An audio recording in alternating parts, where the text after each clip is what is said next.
Tole nagaan waaqayyo waaqa jiraataa iddoo jirtan bakka jirtanitti isiniif haa baay'atu. Har'a waan tokkoon qabadhee dhufee hunda keenya baay'ee keenya ilaallata waan ta'eef sanuu ijoollee arabaa jirruuf jirtaniif ani keessaa ba'ee warra achi jirtanii fi dheengadda liivirra malee wantoota baay'ee dubbadhee ture. Isa irratti garuu dirqama ani mata duree waa'ee koo irratti kaaseen keessaa dubbadhee kana godhaa isiniin jedhee ture. Garuu har'a isin fayyada kan jedhu waan sadii irratti hundaa'uu qabna. Dirqama jechuudha. Jechuun waan kaayyeessitan sana bira ga'uuf qormaanni baay'ee waan jiruufi isa keessa akka ta'e tattaaffattanii ba'uuf yookiin immoo iddoo kaayyeessitan sana ga'uudhaaf wanta sadan tokkoon isinitti himaa jedheen dhufe. Yeroon isiniin jedhu akka waan addaa godhee miti itti fayyadamuu qabdu isaan kana sadan isa jedhudha. Tokko akkuma dheengadda isinitti himee ijoolleen ilaaltan jirtu baay'een keessanii of to'achuu qabdu. Of to'achuu qabdu yeroon isiniin jedhu achi teessanii of kalkuleet gootuu otoo hin taane yeroo asii waan karoorsitanii maatitti mattanii deemtan godhaa jettan waggaa kana waggaa lamaan kanatti jettan sana kontirool godhaa karaa ta'een. Amma immoo miidiyaan baay'ate jechuudha. Namni kaameeraa bilbila qabu baay'eedha. Yeroo kaan miseenjariidhaan namatti dubbachuuf baay'ee nu rakkisa ture. Har'a garuu homaan jedhu waan ta'eef jechuudha. Kanaaf maal gochuu qabdu? Birri akkuma isiniin jedhee dirqama erguu namatti jechuun hin danda'amu kunis soba. Garuu yoo ergitanii waggaa gaati birrii sana akkuma duraan isinitti hime birrii sana akkaawuntii irra jiru ofii koo ilaaluun barbaade naa ergi jedhaati. Suuraa kaasisii jedhaati. Abbaa ta'e bira dhaqe nama kaameeraa qabu nama daandii deemu irratti inni kaasii na ergi jedhiin jechuu ni dandeessu. Tokko karaa sana jechuudha. Karaan sun baay'ee karaa gaariidha. Maaliif isiniin jedhee amma waggaa tokkoo fi walakkaatti ni ilaaltu. Birrichi tuqamaa jira moo ganaa hin tuqamne? Yoo kan tuqame ta'e achumaa gaappii ofitti dhaabaa jirtu. Waan tokko gaappii gochaa deemte jechuudha. Galchuu dhiiftu yookiin illee yaada biraa hirattu jechuudha. Yoo kan galchu ta'e immoo yoo kan sirraateetuma jiraachaa jiraate ta'e immoo itti dabaltanii galchitanii ammas akka duraa muluutti dhiistanii walakkaa ji'a torba itti ergitaniit ammas akkasumatti ergi. Amma miinan ilaaleen immoo waan ittiin hojjedhu. Afaaniin isinitti himanii kun sitti himaan jiraa miti jechuu danda'u tokko tokkoon isaanii. Sitti himee miti barreessee jedhanii barreeffaman sitti himu garuu ani ilaaluun barbaadeedha baqa. Innaa sababa waan ta'eef funaanatiif namni akkasii siriyees jedhu baay'eetu jira. Birriin keessa dhaqa na bira jira miti kun mana turre jiraa siin jechuu danda'u. Isin garuu asiyyan dogoggores waanan dogoggoreen qaba boru nama asii birri naa ergu sana faana waanii wal loluuf chee godhachuun barbaade amman gaafotan ergee sanarraa achirraa chee gochuun barbaade jechuu dandeessu. Karaa isin jeeq namni tokko obboleessuma obboleettii fira keessaa yaada ulfaataadhaan namni isin sodaachisu hin jira. Yoo isin birriin mee hammamee tan birriin keessa dhaqa kan jedhu illee hin jira. Maal gizee hunduma na gaafattalee kan jedhu hin jira. Na akkasittiin deema. Isa lammaffaa immoo inni lammaffaa jechuudha. Yeroo tokko waan ta'e keessatti dubbadheen ture. Yoo dura madaawaa hin argine ta'e baay'ee isiniin galu. Yoo argitan ta'e garuu of jabina ofii kennaa deema. Baqa jechuun isa kana booda namaa gootan tokko of qabaa deema isa jedhudha jabinni. Ani boru maaliin ta'a isa jedhu of gaafachuu qabdu. Banagaraachin laayaniin boru maaliin ta'a jedhee of gaafachuu qabdu yeroo isin jedhu isaan kaani namnoo jira maalani birrii bichaadha kan jedhu illee jira. Ana birrii bichaatu yoo nan nagaa yookiin immoo birriin sobade namni jira maannani birrii mabbade kan jedhu jira. Akka biyya teessee jettutti sirrii ture. Akka biyya taa'anii jedhamutti sirrii ture. Garuu ati namna labaate namni biyya ormaa teessee firaan qabdu. Tokko sababoota baay'ee kaaftee akka dheengadda isinitti hime namoota baay'eedhaan wal loltu. lama abduudhuma gonkumaan fakkaatanis amma fakkeenya biriyoo sin jalaa fixan ta'e badee ta'ee yoo dhuftan amma ta'ee sin danda'u amma ta'ee sin faana yaada sinii laatu garuu guyyaa ta'e ammanuma bakka dhukkubsattee duutee dhibamte hin beeku. Kanaaf ani maa inni jedhuuf gaafadhu kan jedhuuf kanaafidha jechuudha. Gaafa dhibamte tokko maayyuu hin qabdati. Namna la deemee dhufe. Innasi tarii wajjin jiraachaa ture waan ta'eef wal sodaachisaa illee walirraa fudhata. Nuti garuu akka umaan nama nyutti lakkaa'amaa deemna jechuudha. Umaan naan isinii jedhu akka nama miidhamnee boru akka namni sun umaa barbaachifnetti isin to'atu isin ilaalu jechuudha. Kanaaf achitti suuf qabdu jechuudha. Akka duraan ergitanii akka duraan sanaafis yoo jettanii isin godhadhumatti haftu. Akkuma isiniin jedhee fakkeenya isinii kaaseera. Namoota baay'eedha akkin silaatti wal lolu garuu nama tokko maleedha noodeen jiru isiniin jedheera. Akkuma isinitti mee birri baay'ee dhabee horii baay'ee namatti kennee dhabee waan ta'e wajjiniin hojjedha jedhee dhabee yookiin nama sana iddoo isaatti argachuu dhabe isiniin jedheera.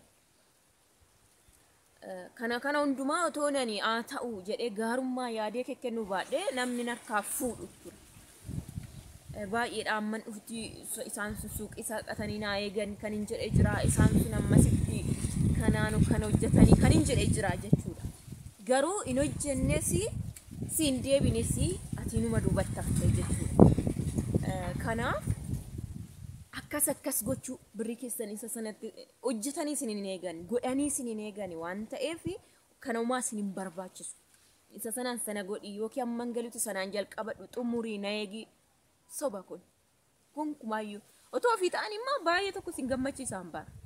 Isin dhabdanii waan ergitan sanaan otoo isaan fayyadamanii baay'ee namatti tola. Kuni waan jiru maal isaan ittiin fayyadamanii mul'atan ka garuu akkasii miti. Umaan mul'atan umaan argitan wanta sanaan. Achiinis of to'adhaa isiniin jechuu barbaada. Yoommoo fakkeenya amma birriin tuqneetti yookiin immoo namoonni baay'een jechuudha kan ittiin immoo bitaman karaa ormaatiin waan tokko binne jedhu garuu hin bitamne wanti sun. Waan tokko hojjechiifne jedhu garuu hin hojjetamne wanti sun. Isammoo akkamitti kontirool gootu seetanii fakkeenya lafa bitaa jiru yoo ta'e lafa bitna jechaa yoo jiraatan yookiin binne yoo siin jedhanii tokko isa iddoo mana qabalee otoo hin taane gaafa normaal lafa kana walii binna isin irraan bitaan itti gurgurtuu waliin jedha wayii waraqata namnumti otoo mana qabaleen dhaqeeni wanti walii barreessa jiru. Ani fakkeenya lafa durasaa kuma 280 walii galan garuu iddoo kaartaa baastuu fi pilaanii baafattutti akkasiin jettu. Parsantii kaffaltu sitti guddata akkas jette. Isa ammamiin jenne kuma 140 fa'a ittiin jenne. Maaliif otoon kuma 280 ta'e parsantiin ani kaffalu ani ishiin bitu baay'eedha jechuudha. Naannoo kuma 7 kaffala. Parsantii sana jechuun bakka noormaalii kaffalta akkanumatti jechuudha. Lafa bitte sana akka waan gibiraatti atattamuma yeroo sana kaffalta jechuudha. Ani ammasa tokko kuma 3 itti kaffale. Kuma 280 jedhamu garuu iddoo seeraatti iddoo kaartaan naa ba'utti kuma 180 nan bitee jedheen maaliif parsantiin xiqqoo kuma 4 illee na kanfalchiisu isa kuma 7 ta'ayyuu silaa kuma 8 ta'ayyuu ta'uun kuma 280 ta'e garuu gaafa jaarsummaadhaan jalqaba har'uma kana qabdii wal harkaa fuudhanii noormaal dhugaa isheeti kuma 280 nan bitee qabdii garuu har'a kuma 50 kuma 20 kenneessa jedhutu jira. Isa kaasaanaa ergaadhaani isin bira kan normally baruu kan qabdan isa jechuudha. Isa baruu qabdu isa arguu qabdu. Meesatti walii galtan gaaf jaarsummaadhaan yookiin qabdii kennitan isa suuraa kaasii naa ergi jechuu qabdu isin jechuudha. Kana waan dhoksaa fi waan yookiin immoo nama tokko irratti haaloo ka'aa miti wanti naan isin gorsaa jiru dhugaa jiru waan keessan chee godhachuudhaaf jechuudha. Kanaaf isa yoo isinii kaasan dhugaa jiru bartu achirratti amma fakkeenyaa kuma 300 kuma 500 oo lafa bittan isuma dhugaa sanatti achirra jira. Garuu isa kan mana qabalee iddoo kaartaa baastanii iddoo seeraan isin bahutti walakkaa isaatiin walii gallee amma san irraa bite irraan ammana jedhiiti ammanaan itti gurgure jedhiiti. Ilaa 280 natti gurgure garuu iddoo kaartaa baasnutti 140 itti gurgure jedha. Anis immoo 140 biteen jedha. Maaliif inni waa'ee parsantii kanfaltanii bittanii fi gurgurtaati.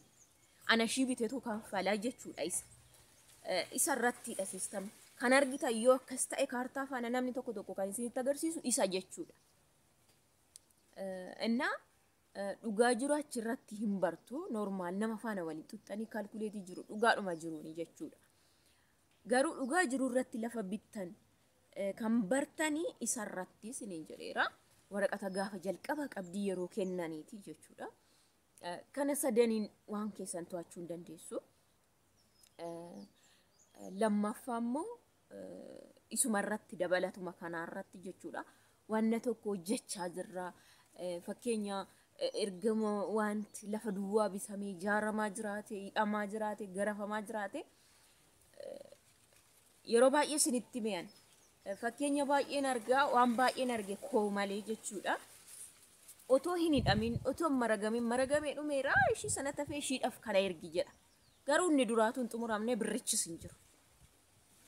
Kanaaf baay'ee ol fuutanii kenninaa birrii. Baay'ee ol fuutanii zim jettanii toomaan argin. Meesa hidhame akkamitti ammam ol fuusiftee hidhe darajaasaa. Meesa garafsiifte natti agarsiisu waan ta'een birgit fira keessaa yookiin ollaadhaan hin dhabamu jechuudha bilbilli kaameraan tokko. Kanaaf akkasittiin yoo of to'attanii malee waan irra jiraattan hin argitan amma gaafa galtanitti hin argitanii jechuudha. Innaa kanaadha. Isa kana irratti yaada guddaa kennaan isiniin jedha. Ani naannoon amma jiru amma namoota nama wajjin jiru ijoollee alaa galan ofirraa ka'e wanta baay'ee bir nama godhu nama sodaachisuu fi wanta waan baay'een arga jechuudha. Kanaaf jecha irra caala waa'ee kanaa kan hin haasa'u yeroo baay'ee silaan ofii miidhame miti. Ani miidhamuun maattuu dhiisaan jira nama. Fakkeenya namaaf haa ta'u ufan ol fuudhee dhugaa jiru irratti fi fakkeenya namaa taasa jedhu naasa'a malee jechuudha. Kanaaf baay'ee tokko in ulfaatan isiniin jedha. Meebii ilaaluu dandeessi. Firalleeni dhugaan isiniin jedha si'a sadaffaa dhufte si'a sadaffaa birrii amma kanaan qabdu lafa maddee tokko hojjetamee fi reefu garafee keessumaayyuu liishoon taanii balballi hin gallee waggaa 9 teesse jechuudha. Dhuftee bakka hin deemu jennee walii gallee dhufnee turre giniin deebite amma si arfaaffaa deebi'u ishiite jechuudha kuweetitti. Meebii viidiyoo kana waan laaltu natti fakkaata. Keessan illee naasa'amaan wal beenna nuti waan ta'eef jechuudha. Waan mufattu hin qabdu ishiinis maqaa hin dhoofne waan ta'eef yeroo jalqabaa waggaa 3ffaa dheengaddallee tuqeen bira darbe waggaa 3 abbaa manaa jala nyaate isa lammaffaa obboleessa saqete sun nyaate isarra godhattee deemte dhuftee immoo ammas yeroo laaltu isa tokkotti yeroo kennitu inni ishiin hojjedhu jettee fi birriin ergamu wal madaalus gonkumaa waliin fakkaatu. Yeroo dhuftutti balballi banaadhaan gallee keessi liishoon hin taane bakka waggaa 9tti maayyuu waan tolseenanillee keessa taa'an hin jiru jechuudha ishii biratti. Kana biraan qoxaariin illee jiru, bishaan illee jiru, kushiinaan hin jiru ganaa reefu ijaarame jechuudha. Innaa isaan kana guutuuf immoo Itoophiyaa keessa teessee homaa gochuu hin dandeessu. Ammas ganaa deebitee jechuudha isheen. Amma mataa ishii dandeessee ofumaa yoo hojjechiifattee malee nama hundumaa fixxe nama 3 jechuudha. Nama 3 ilaaltee argite jechuudha. Biyya lafaarratti. Kanaaf sirriitti of to'adhaa. Karaan ittiin of to'attan bargixi nuti itti yaadne malee akkas nu godhu jennee keessi keenya akkasitti yaadu malee waan karaan ittiin to'annu baay'eetu jira ture. Baay'ee jechuudha soon sitti mee tarii baay'ee nama ammeenya nutti himaa jirti. Karaa ittiin nama walitti buunu nutti himaa jirti kan jettanillee jiraachuu dandeessu. Garuu akkasii miti. Dhugaa jiruun sitti himaa boru waan argitanii jechuudha. Akkasii chaanaala koof aaraa warri taatan immoo asumaan seentanii subscribe gochuu dandeessu. Barumsa jiru yaada jiru fudhachuudhaaf warri maatii taatanii jirtan asumaan itti fufaa yaada gaafii qabdan komentii jala barreessa. Viidiyoon isinitti tole nama biraatiif gaafii inni qabuuf deebiidha yookiin immoo waan kana yoo ilaale viidiyoo kana yoo ilaale barumsa wayirraa fudhata yoo jettanii nama biraaf sheer gochuu dandeessu. Kanaadha yoo isinitti tole immoo dislaayik gochuun mirga keessaniin isiniin jedha. Yaada qabdan garuu barreessa. Ijoolleen na jaalattan na kabajan baay'ee tokko ulfaadha dhugaa isiniin jedha. Ammanayyuu jechuun amma ani hin beeku bicha. Ijoolleen seenanii yeroo na haasofsiisan yeroo tokko akka boomina naqa dhugaa isiniin jedha qalbii ta'uu jechuu dandeessu jechuun namni baqa yoo na bicha. Inni akkasin isiniin jedha wanta gaafii isinitti ta'e immoo na gaafachuu dandeessu koomantii jalatti yaadaa jiru hundumarratti.